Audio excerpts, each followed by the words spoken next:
Hi, Charles, Moman here. Well, look at this. I've got two pairs of wires that need to go into this fuse block, and they're the last ones. I'm finishing it. What do you know?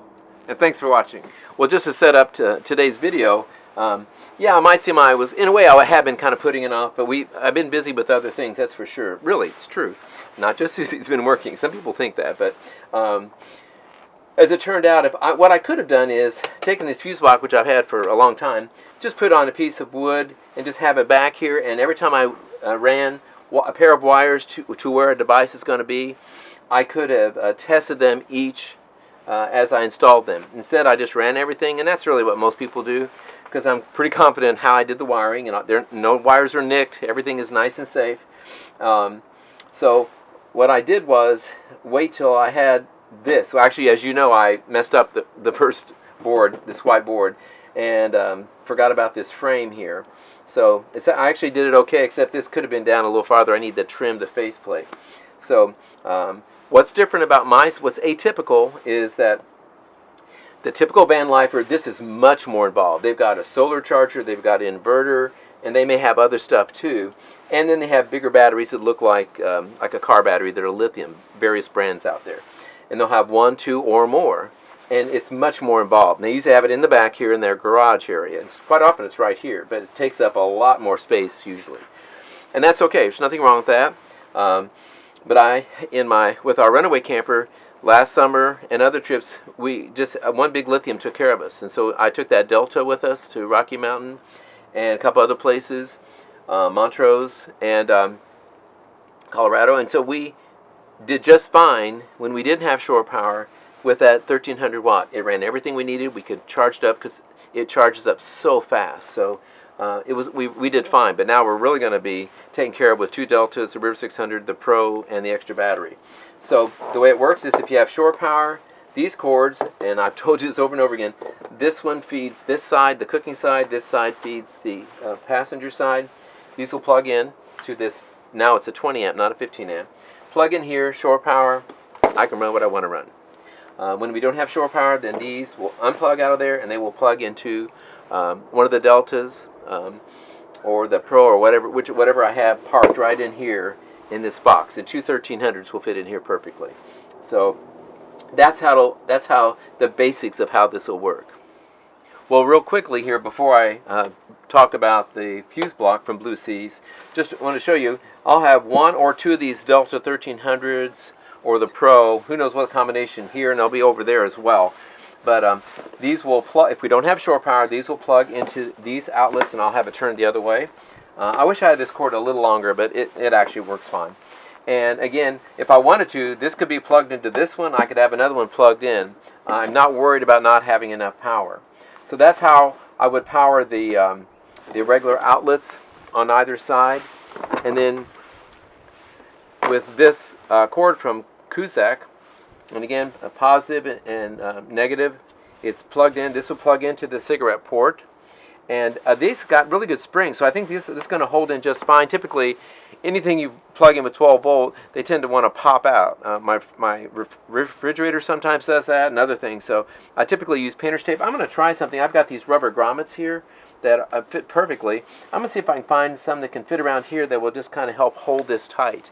But I'm not really worried about it. But this will plug in, and so this will then feed all of the 12 volt devices, USB outlets, and a 12 volt port for the refrigerator up front, the lights, anything. So this will take care of that, and then these cords will be plugged in to take care of the outlets. So that's kind of how this will work in this scheme.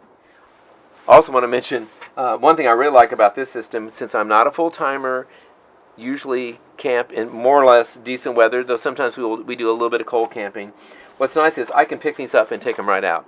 The people that have the look like car batteries, and they're really mounted in super tight. This will be mounted safely, don't worry. But if it's super cold and we're not camping for a month or two, these are not going to sit out in the cold here in the driveway. I can just unstrap them or however I put them in, take them out, put them in the house, keep them charged up. So that's another thing I like about this simple system.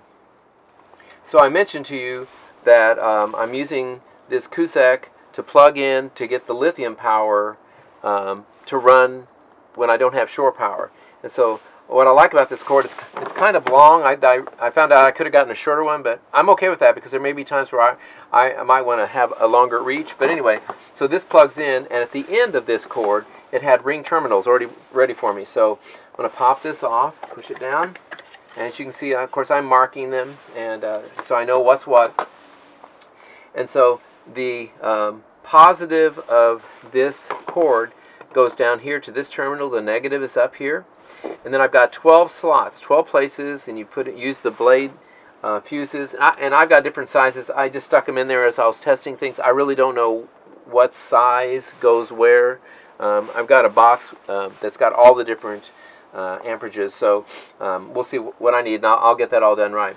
So this first one up right here goes to the max air fan. So I've declared all of my red cords are my positive, and my green or black are the negatives. So I did this with the pair of wires came in, and I used these ring terminals, and I put them in, crimp them, and then I did heat shrink. As you can see, I've got heat shrink on all of them. So I did the positive here, and then the accompanying on this one, black cord, went up here. It makes no difference which one of these negative terminals it goes to. They're not, synced or coordinated, and I even called the company to be sure.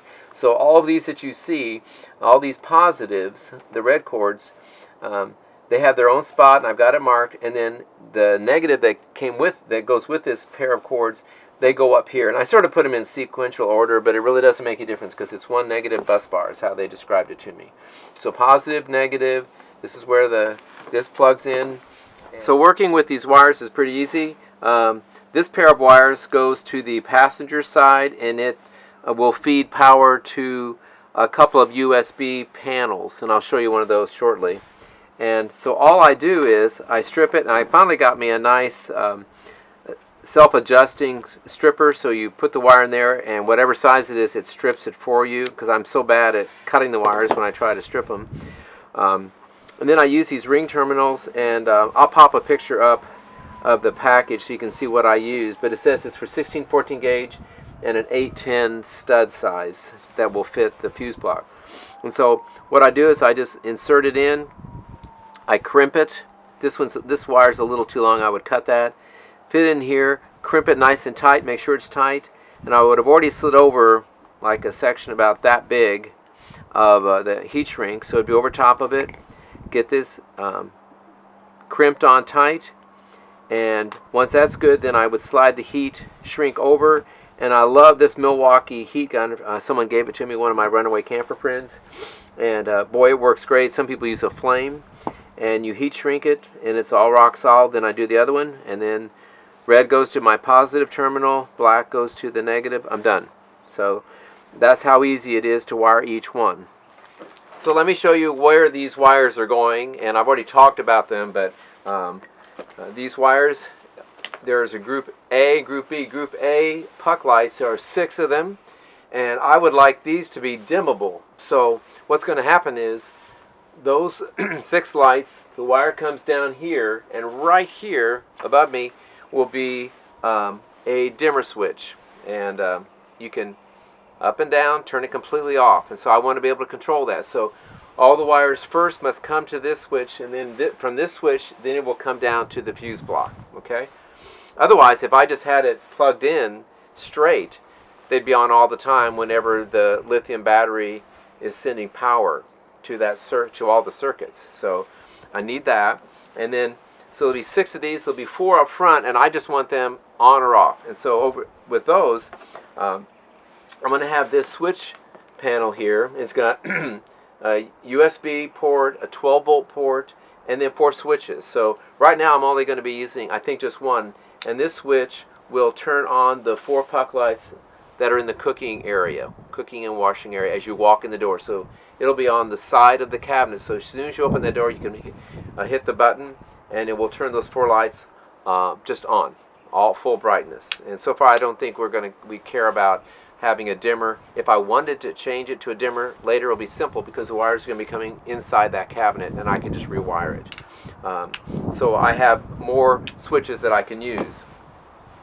The Max Air fan, when it comes wired here, it's got its own on and off switch, so I don't have to worry about that. So when I want it on, I'll just push the button. We didn't bother with remote. For the refrigerator up front, there's one line coming here, and I've got a 12-volt port that will we can plug the refrigerator in.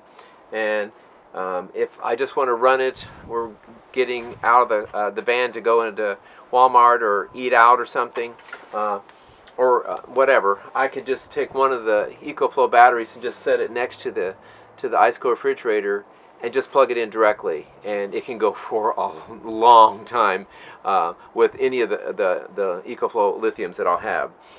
So I'll have that option, and then I think I might have one too many, but I'm going to have at least one of these panels on both sides. There will be probably one on each end, no, one at the head of each bed. There'll be, so you can plug in a light. We were going to install a light, but I think we're just going to use the kind that plugs in with the gooseneck, and it'll plug into the USB port here, and it's got a on and off switch. So there'll be one at the head of each, and maybe one down here. I'm not for sure, but so those are the switches that I'll be using. And again, if you are using a switch, the lights, for example, or whatever, your line has to go to the switch first, then to the power, because then, looking at the other way, when the power comes to that switch or dimmer, then the switch or the dimmer control whatever it's connected to. In most cases, it would be a light of some sort. So that's basically how it works. I'll be showing you more when I get it, when it's all done and wired, but that's how our system's going to work, and it's all based around the Ecoflow lithiums and shore power when we have it. So hope I explained that well enough, and if you have any questions, put them down in the comments below. Well, there you have it, my wiring setup.